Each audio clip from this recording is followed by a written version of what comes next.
Maraming problema, pre nga ba? So for today's video ay mag-room check ho tayo at room tour. Bali, igala ko kayo dito sa aking kwarto na nakuha. Tsaka igala ko kayo sa buong hotel. And gagala ko rin kayo sa labas no, anong hitsura. Kasi isa yan sa amenities. Ano yung location, ano yung lugar. Diba? Bakit yun ang pinili ho natin? Bakit natin yun binok, no? In-avail. So yun, mahagala dito ho tayo ngayon sa may Astrotel. Ito po yung shielding ho natin. Astrotel, ang alam niyo ang Astrotel, ano siya pala, no? Parang ang kanyang tema ay parang astronaut, no? Astro, from the word astro. Para ka nasa kalawakan, tapos Milky Way. Tapos yung kailangan dito, kailangang logo ay babae na yung naka-costume, parang cosplayer, ganun na. Parang yun? Wonder Woman ng Amerika. Tapos ito yung itsura. So nung unang bakit ko nasabi na daming problema, daming nega. Sorry kung medyo nega yung pero hindi naman siya ganoon ka-bad, pero bad talaga siya. As in bad itong experience ko so far. So okay, madaliin na ho natin for today's video. Astrotel or Astrotel Cubao, Astrotel Lodging House and Hotel in Cubao, Quezon City. Tour. Maganda nga ba? Maganda siya siguro sa mga short time lang talaga, no, yung pwedeng mga magkarelasyon, pwede, no, yung ang tawag diyan, wait lang, tulugan, hindi ibig ko sabihin, paano ba kayo matulog kasi? Ako kasi kapag nag-anak ko, nag-hotel, dapat, marami akong mga kinoconsider. Considered ko yung una, wifi, malakas dapat. Tapos pangalawa, dapat yung aircon. Oo. Tapos pangatlo, yung soundproof. Okay lang. Yan, okay yan, simentado yan. Kinakatok-katok ko na yan. Ako talaga yung tipo sa tao na kapag nag-check-in, talagang katok-katok ako talaga lagi. Maganda yung matutulog tayong komportable. Na alam natin na simentado. Kasi just in case na mayroong babanggain niya ng di ba? Babanggain niya ng tawag nito. Sasakyan, di ba? Habang tulog ka. So may mga ganyang instances, di ba? So wala, di ka na makigising. Samantalang kung konkreto yan, napakakapal na wall. So ang mangyayari dyan, protektado ka. Magigising ka lang. So ang naman, ang itong Astrotel pala na to, parang luma siya. Oo, tapos siya, gawa sa kahoy, yung yung pinaka-hallway. Mamaya pakita ka naman sa inyo after nito, no? So siya, parang pag masunog to, patay, ewan ko na lang kung kung basta good luck na lang. Sana naman wag naman sana. Pero syempre alam niyo naman kasi unexpected ho tayo lagi. No? So mga gantong lugar, mga mall, shopping malls, mga establishments, hotel, bawat pasok po talaga natin yan. Kailangan maging observant ho tayo. Kailangan i-check ho natin yung fire exit. So far may mga nakikita akong fire exit lang nakalagay, pero hindi talaga siya. Hindi ko pa napuntahan. Okay, so ito na. Babangon na ho tayo. Room tour, room check. Malinis ba? The answer is yes. Okay naman, malinis naman. In fairness, no? So, one round, 1 point sa kalinisan. So, ito, banyo. Banyo. Malawak. Malaki. Spacious. Check. Tapos, sapatos ko yan. Tapos, mayroon silang shower na hot and cold. So ngayon, bali, nag-check-in ako kagabi. Share ko na yung kwento, ha. Bali,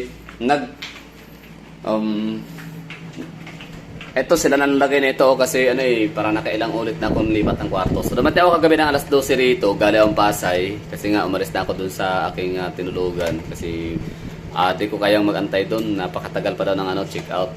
Sa Demorve, yung tinutukoy ko. So dito ako sa Cubao, sabi ko, ako'y mag-hotel lang din naman. Doon ako sa hotel na pwede kong i-review, gagawan ko ng vlog. So since puro na ako Sogo Hotel, puro na ako Sogo, dami ko na Sogo na vlog, na content. So ang ginagawa ko, dito na lang, no, sa Cubao, para meron tayong bagong content, bagong may feature na hotel. So yun lang, bali, ang presyo ko na ito, 799 pesos for 24 hours. Promo ho yun, mga hagala, hindi ho laging meron silang ganitong kwarto. I mean, lagi naman meron, kaso nga lang ay syempre mura siya. So, lagi siyang na-avail. So, ngayon, ito yung kwarto. Wala na siya ibang ilaw. Maganda lang siya, dim light lang, no? Okay lang. So, ibig sabihin talaga, itong hotel na to is hindi siya pang work from home. Pwede siya talaga, lalabas ka lang ng bahay, matutulog. Alam niyo bakit? Wala siyang wifi. Wifi nila problematic, no? Napakahina. Sobrang ano talaga, walang connection. Kung magkaroon man ng connection, poor. Tapos mawawala, tapos balik ulit, poor ulit. Tapos, pangalawa, eto, yung aking, yung cellphone naman natin, yung data, hindi rin makapasok-pasok yung signal. So, problematic talaga siya. Ayun, tapos ang charger, hindi lahat ng kwarto nila ay mayroong charger station or charging station or saksakan. May outlet. So, ibig sabihin, hindi talaga siya pwede sa mga imbis sa magpahinga. Ang sarap kasi magpahinga na full charge ka, na yung cellphone ba, tapos nakapag-wifi, makapag-internet, lalo na sa mga may mga ginagawa online, di ba? May mga trabaho na aasa sa wifi. So, hindi siya recommended, no? So, may recommend ko lang talaga to para tulugan. Mura siya, yes, napangamura. Linis, yes, malinis. The best, no? So, recommended. Yan lang, bali, ano siya ha, wala na tayong ibang ilaw dito, ito na talaga, padim lang talaga siya. So, ito, pangatlong lipat ko na to dito. So, what's the problem? Number 1, okay, pinasok ako yung unang kwarto, napakalamig ng aircon, the best, no? Ang problema, walang saksakan. Ano yun? Paano tayo niyan, walang saksakan? Tapos yung wifi, mahina. Tapos ang ginawa ng manager nung parang doon sa naka-assign sa front desk. Pinakonect niya ako, 3 wifi talaga yung kinunakan ko, no, yung sa kailang admin, tapos sa wifi basta 3, no. Si Patlo malakas. Okay na yun sa pero yun lang, nakakapagod sa baba ko ng baba para i-charge yung tawag nga ito, yung cellphone, tapos yung dami kong dapat i-charge ito. Ito yung aking drone. Tapos ito yung aking battery na sa wakas na full charge na rin siya. Tapos yung cellphone na yun. So 4, no? 5 yung dapat ko i-charge. Actually 3 lang, no? Ito power bank.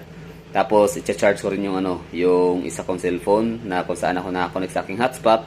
Tapos naka-0 na tayo. Tapos cellphone, no? So 3 na talaga siya. O gaya nito, salitan lang naman ang ginagawa kong pag-charge. So salitan, no? 3. So kapag ka na full charge yung ko, power bank, so itatanggalin ko ulit siya ulit, tapos i-charge ko tong dalawang device, no. Itong ating battery for aircraft natin sa drone, tapos ito naman sa controller. Okay, so ngayon lalabas na tayo at papakita sa inyo yung labas, tsaka yung yung facade, yung tsura, di ba, outside facade. Yung design sa loob sa hallway nila, tapos kung meron ba silang fire exit. Hanggang pala to, 4th floor. Tapos syempre, kinoconsider na natin kung soundproof ba talaga ang kwarto na nakuha natin. Ang sagot ay hindi. Hindi siya soundproof. So, maririnig natin yung mga room boy, yung mga dumadaan. Pero, hindi na siya ganun kasama, no? Hindi naman talaga ganun ka-worse yung kanyang ingay, in fairness.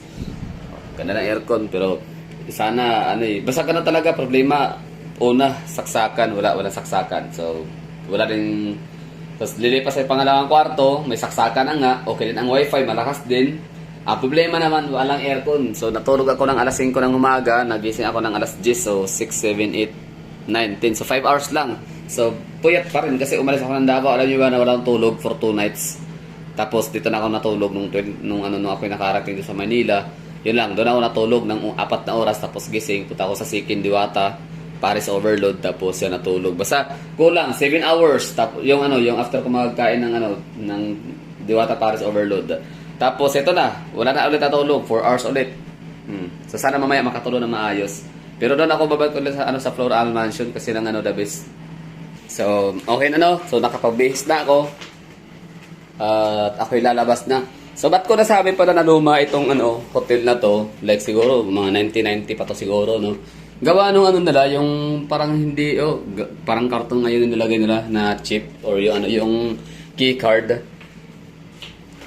Okay, so labas na tayo. Tapos, maipakita ko sa inyo yung labas, maitor ko kayo dito.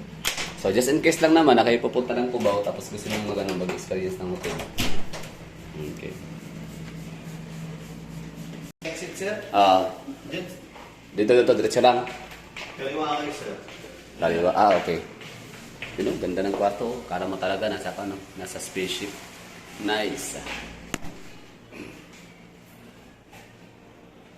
Pati pala kuya, yung bed, nililinis nyo. So, ito na, fire exit na lang natin. Okay. So, tulak lang. Kaso, ang bigat.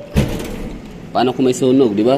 Sa bagay, alam naman natin kapag natataranta ng mga tao, may ulan ba? Ayun, no? Ito. Ito yung lugar.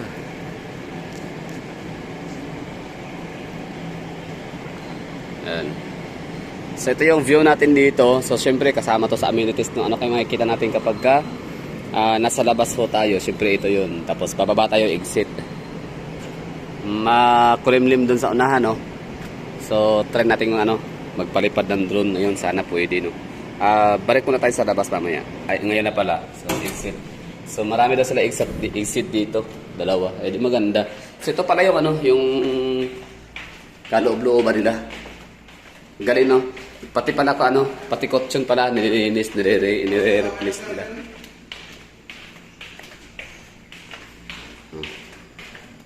Ito wall na to no. So ito na yung parang pinakadingding. May mga emergency something naman sila no na pwede mong break the glass no para gamitin mo para sa sunog. Ito VIP room. Ganda ng mga kwarto talaga nila. Legit yan, nakita ko yung kagabi kanina. Kaso nga lang hindi ko na i-vlog gawa nung lubat nga ako tapos problematic sa charger. Pero maganda. Kita niyo naman yung dinaanan natin kanina, di ba? Para ka talaga naka-spaceship. Yan. Ito yung kanina yung tinignan natin. Astrotel, your place, your space, no? Para siya, no? Astronaut ba? Ang mga nasa outer space. para nasa outer space. May mga pabango pa sila. Kaso parang luma na siya, no? Kahoy. Pag nasunog talaga to, talagang tupok talaga ng apoy, Ano yan, yung... Tsaka maganda may mga fire exit. Kasi yun na inisip ko kanina, bago natulog. Para kung kunyari wala ka tulog. Gaya ko, 2 gabi. Sa travel, layo. Sabi ko, patay tulog ako dito mamaya. Tapos what if masunog ba? Tapos wala ko nakitang exit. May nakalagay fire exit pero di ko napuntahan na. Malapit na. Okay. So tara, na tayo dito? Baba na. Second floor pa tayo. Ito pa lang Pwede ka maghagdanan. Sa hagdanan pa lang, kitang-kita mo na yung design talaga na lalakas. Maka-astronaut, maka-outer space. So yun, dun dinaan tayo sa pa-design ni Astrotel. Ang galing. Pero kwarto solid siya, kumbaga tested. Ko siya, recommended yung linis, tsaka bango.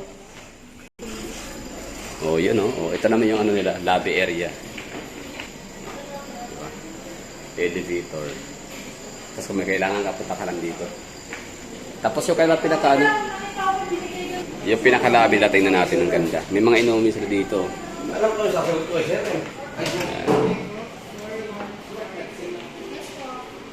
Ay.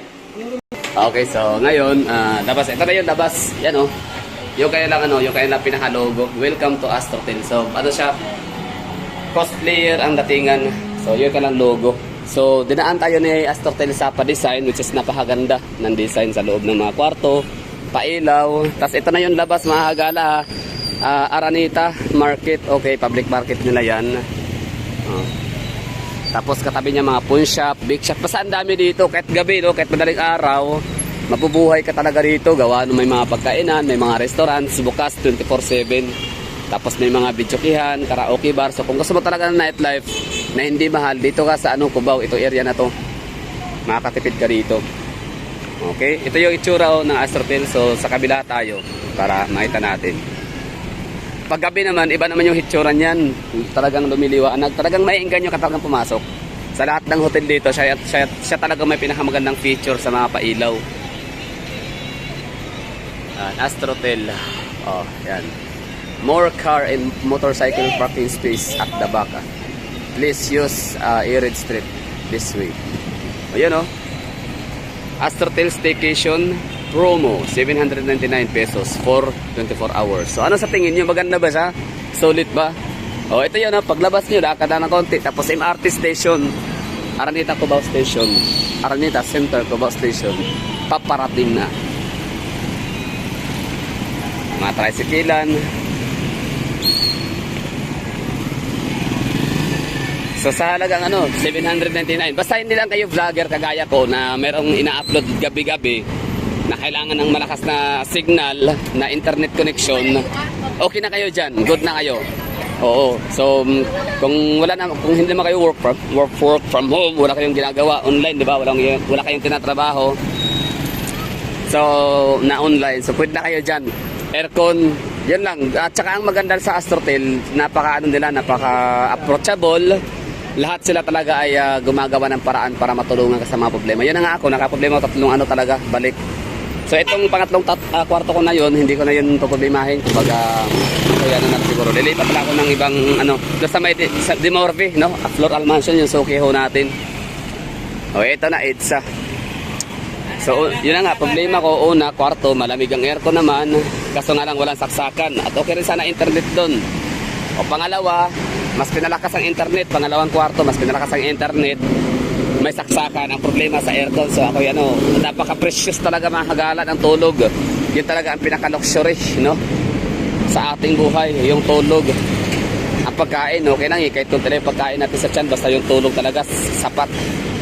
So hindi ako nakatulog ng maayos dahil nga nakatulog naman ng maayos kasi lumamig naman silang una hanggang sa nung nagising ako by alas 10 ng umaga. So kasi parang nawala na yung andar na lang ang meron sa aircon, no? Yung tunog na lang pero yung yung lumalabas na lamig wala na. Kaya ayun ako yung nagising, no? Pinagpapawisan. Kaya ito, inilipat ulit tayo ng pangatlong kwarto. So, yun, okay naman na. Ang kwarto ngayon, panghuli. So, may charging station. Wala nga lang signal pala. Wala internet, no? Pati cellphone. Pati data. So, maganda ba siya o hindi? Anong masasabi ko? Astrotel, no? For today's video sa Mike Cubao. So, maraming salamat sa mga nanonood dyan. At ako'y didiskarte lang dito ng mga pagkain. No? Ano man ang gagawin ko dito. Mag-iisip muna ako, no? Meron pa naman akong isip kahit paano. Kahit 5 hours na yung tulog. So maraming thank you, ending at may mga Palawan po siya pala dito. Mga 7-Eleven sa mga gusto magpadala, mag-claim ng pera, meron. Busy na siya kasi araw. Kahit gabi, busy pa rin ito dito.